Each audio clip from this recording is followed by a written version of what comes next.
മാർപ്പാപ്പ പറയുന്നതൊക്കെ അമേരിക്കയിൽ വിവാദമാകുന്ന ഒരു സാഹചര്യം കാണുന്നുണ്ട്. യുദ്ധത്തെപ്പറ്റി മാർപ്പാപ്പ പറഞ്ഞപ്പോൾ അതെല്ലാം ഇവിടെ വിവാദമായി. ട്രംപ് ഏറ്റുപിടിച്ചു. അപ്പോൾ ട്രംപ് ചോദിക്കുന്ന പല ചോദ്യങ്ങളുമുണ്ട്. ഇറാൻ അണുവായുധം ഉണ്ടാക്കുന്നതിനെ അനുകൂലിക്കുന്നുണ്ടോ? അവിടെ 47,000 പേരെ കൊന്നത് അതിനെ അനുകൂലിക്കുന്നുണ്ടോ? അപ്പോൾ ഇതിനെയൊക്കെ എതിർത്തില്ലെങ്കിൽ, ആരെങ്കിലും എതിർത്തില്ലെങ്കിൽ അവരിതൊക്കെ വീണ്ടും ആവർത്തിക്കില്ലേ? ഇങ്ങനെ ഉള്ള ചോദ്യങ്ങളാണ് മാർപ്പാപ്പയുടെ പ്രസിഡന്റ് ട്രംപ് ചോദിച്ചത്. നേരെ മറിച്ച് മാർപ്പാപ്പ പറഞ്ഞത് പൊതുവായ കാര്യങ്ങൾ, സഭയുടെ കാര്യങ്ങൾ, വിശ്വാസപരമായ കാര്യങ്ങളാണ് പറയുന്നത്. യുദ്ധമൊന്നും പാടില്ല, ആളുകൾ തമ്മിൽ സ്നേഹവും കരുതലും ഇതൊക്കെയാണ് വേണ്ടത്, സഹോദര സ്നേഹം ഉണ്ടായിരിക്കണം, ഈ രീതിയിലാണ് മാർപ്പാപ്പ പറയുന്നത്. എന്ന് മാത്രമല്ല, വളരെ ദിവസങ്ങൾക്ക് മുമ്പ് എഴുതിയ പ്രസംഗം പിന്നീട് പറഞ്ഞപ്പോഴാണ് ഈ യുദ്ധത്തെപ്പറ്റിയൊക്കെ പറഞ്ഞത്. പക്ഷേ അത് ട്രംപ് ഏറ്റുപിടിച്ച് അത് വലിയ വിവാദം, ലോകമെങ്ങും ഒരു വിവാദമായിട്ട് മാറുകയുണ്ടായി. ഇപ്പോൾ പുതിയ വിവാദം വന്നിരിക്കുന്നത് പ്രസിഡന്റ് ട്രംപ് അത് മാർപ്പാപ്പ തന്നെ അറിഞ്ഞോന്നറിയില്ല. ഇല്ലിനോയിയിൽ ഈ വധശിക്ഷ നിർത്തലാക്കിയിട്ട് 15 വർഷമായി, 15ാം വാർഷികം ആഘോഷിക്കുന്നു. അത് പ്രമാണിച്ച് മാർപ്പാപ്പ ഒരു പ്രസ്താവന ഇറക്കി, ഒരു പരാമർശം നടത്തി, അതിനെ സ്വാഗതം ചെയ്തുകൊണ്ട്. മനുഷ്യജീവൻ എന്ന് പറയുന്നത് അത് ഇല്ലാതാക്കാനായിട്ട് ഒരാൾക്കും അവകാശമില്ല എന്ന് മാത്രമല്ല, എത്ര വലിയ കുറ്റവാളിയാണെങ്കിലും അയക്ക് മാനസാന്തരം ഉണ്ടാകാനും ഒരു പരിവർത്തനം ഉണ്ടാകാനും അവസരം കൊടുക്കണം. അത് പരിവർത്തനം ഉണ്ടാവില്ല എന്ന് ഒരിക്കലും ചിന്തിക്കാനും പാടില്ല. അതുകൊണ്ട് ഈ ഒരാളുടെ ജീവിതം എടുത്തു കളയുന്നത്, കൊല്ലരുത് എന്നുള്ളതാണ് പ്രമാണത്തിലെ കാര്യം തന്നെ, നീ കൊല്ലരുത്. അപ്പോൾ അതൊരു കാരണവശാലും ഈ കൊല്ലുന്നത് ശരിയല്ല എന്നാണ് മാർപ്പാപ്പ പറഞ്ഞത്. അപ്പോൾ അതനുസരിച്ച് ഇല്ലിനോയിൽ ഈ വധശിക്ഷ നിർത്തലാക്കിയതിൽ അതിൽ സന്തോഷം പ്രകടിപ്പിക്കുകയും ചെയ്തു. പക്ഷേ അതേസമയം തന്നെ ഇന്ന് വന്നിരിക്കുന്ന മറ്റൊരു വാർത്ത, ഈ ഫെഡറൽ വധശിക്ഷ അത് പുനഃസ്ഥാപിക്കാനും അത് ഫയറിംഗ് സ്ക്വാഡ് ഉപയോഗിച്ചോ അല്ലെങ്കിൽ ഈ ഒറ്റ മരുന്ന് ഫിനോബാർബിറ്റോൾ എന്നോ മറ്റോ പറഞ്ഞുള്ള ആ മരുന്ന് ഉപയോഗിച്ചോ അത് കുത്തിവെച്ചോ കൊല്ലുന്നതിന് ഈ പുതിയ acting attorney general Todd Blanche ഉത്തരവിട്ടിരിക്കുന്നു. ഏതാണ്ട് 44 പേരാണ് ഫെഡറൽ വധശിക്ഷ കാത്തിരിക്കുന്നത്. ഈ ബൈഡൻ്റെ പ്രസിഡന്റ് ട്രംപിൻ്റെ ആദ്യത്തെ ഭരണത്തിൽ 13 പേർക്ക് ഇങ്ങനെ വധശിക്ഷ കൊടുക്കുകയുണ്ടായി. അന്ന് ഫയറിംഗ് സ്ക്വാഡില്ല, പക്ഷേ വധശിക്ഷ കൊടുക്കുകയുണ്ടായി. ഫെഡറൽ കുറ്റങ്ങൾക്ക് ശിക്ഷിക്കപ്പെട്ടവർ.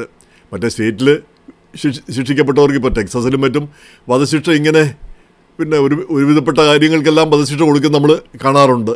അവിടെ ക്രൂരമായ ഒരു വധശിക്ഷയുടെ നാടായിട്ട് കാണുന്നുണ്ടെന്നാണ് എനിക്ക് തോന്നിയിരിക്കുന്നത്.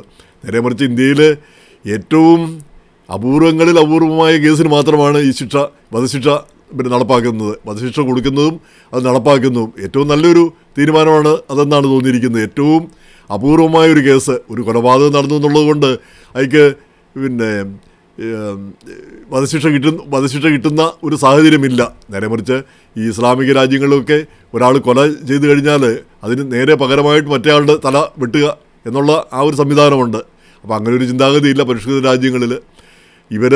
ഇവർക്ക് പിന്നെ ഒരിക്കലും സ്വാതന്ത്ര്യം കിട്ടില്ല. ഒരു തടവറയിൽ ജീവിതകാലം മുഴുവൻ കിടക്കേണ്ടി വരും ഈ വധശിക്ഷയ്ക്ക് പകരം. ഇങ്ങനെയുള്ള സ്റ്റേറ്റുകളിൽ, ഈ ന്യൂയോർക്ക് അടക്കമുള്ള സ്റ്റേറ്റുകളിൽ അവിടെയൊന്നും വധശിക്ഷയില്ല. പകരം ഇങ്ങനെയുള്ള ആളുകളെ ആജീവനാന്തം തടവിന് ശിക്ഷിക്കും. അപ്പോൾ ആ ഒരു കൂട്ടിൽ ആകെ ഒരു 8 അടിയുള്ള ഒരു കൂട്ടിൽ ആജീവനാന്തം കിടക്കണം, പുറം ലോകം കാണാതെ. നേരെ മറിച്ച് കൊല്ലപ്പെടുകയാണെങ്കിൽ ഒരു നിമിഷം കൊണ്ട് അത് കാര്യം തീർന്നു. അപ്പോൾ കൊല്ലുന്നില്ല. അപ്പം കൊല്ലുന്നതിന് ഒരുപാട് ചിലവ് വരും. നേരെ മറിച്ച് ഇങ്ങനെ കഴിഞ്ഞാൽ അതിന് അത്രയധികം ചിലവ് വരുന്നില്ല എന്നാണ് പറയുന്നത്. ഇപ്പോൾ ഈ വധശിക്ഷയെപ്പറ്റി പറഞ്ഞത്, ഈ നമ്മുടെ നാട്ടിൽ ഈയിടയ്ക്ക് ഒരു ജഡ്ജി 2 സ്ത്രീകൾക്ക് വധശിക്ഷ കൊടുത്തു. ഒന്ന് നമ്മുടെ ആ ജ്യൂസിൽ കീടനാശിനി കലർത്തി ഒരു ചെറുപ്പക്കാരനെ കൊന്ന കേസ്. അപ്പോൾ അതേ വധശിക്ഷ കൊടുത്തതിനെപ്പറ്റി ശക്തമായിട്ട് എതിർപ്പ് പല ഭാഗത്തു നിന്നുണ്ടായി. പല അഡ്വക്കേറ്റ് ജയശങ്കറൊക്കെ അതിനെപ്പറ്റി പറഞ്ഞത്, ആ ജഡ്ജി ആ പേന ഇങ്ങനെ വധശിക്ഷ എഴുതി കഴിഞ്ഞാൽ ആ പേന കുത്തിപ്പൊട്ടിച്ച് ഒടിച്ച് കളയുന്ന ഒരു പരിപാടിയുണ്ട്. ആ പേനയുടെ നിർഭാഗ്യമെന്നാണ് പറഞ്ഞത്. കാരണം അതൊരു അപൂർവങ്ങളിൽ ഒരു അപൂർവമായൊരു കേസല്ല. കാമുകനെ ഒഴിവാക്കാൻ വേണ്ടി ഒരാൾ അടവ് കാണിച്ചു, ഒരു ചെറുപ്പക്കാരി പെണ്ണ്. അത്രയുള്ള അതിൻ്റെ വിവരവും ആ വിവേകവും എന്ന് വേണം കണക്കാക്കാൻ ഇരിക്കുന്നത്. അപ്പോൾ അതുകൊണ്ട് അതിനെ തൂക്കിക്കൊല്ലാം എന്ന് പറയുന്നതിനോട് അതിൽ ഒരു ന്യായമില്ല എന്നാണ് പല നിയമവിദഗ്ധരും പറഞ്ഞത്. അങ്ങനെയല്ല, ഇന്ത്യൻ സിസ്റ്റം അനുസരിച്ച് തന്നെ അങ്ങനെ തൂക്കിക്കൊല്ലാനുള്ള ഒരു അതിന് മാത്രമുള്ള ഒരു കുറ്റമല്ല, അപൂർവങ്ങളിൽ അപൂർവമായ ഒരു കേസല്ലാതെ എന്നാണ് അവരെല്ലാം ചൂണ്ടിക്കാട്ടിയത്. അപ്പോൾ ഈ പ്രസിഡന്റ് ട്രംപിൻ്റെ ആദ്യത്തെ ഭരണകാലത്ത് 13 പേരെ കൊന്നു.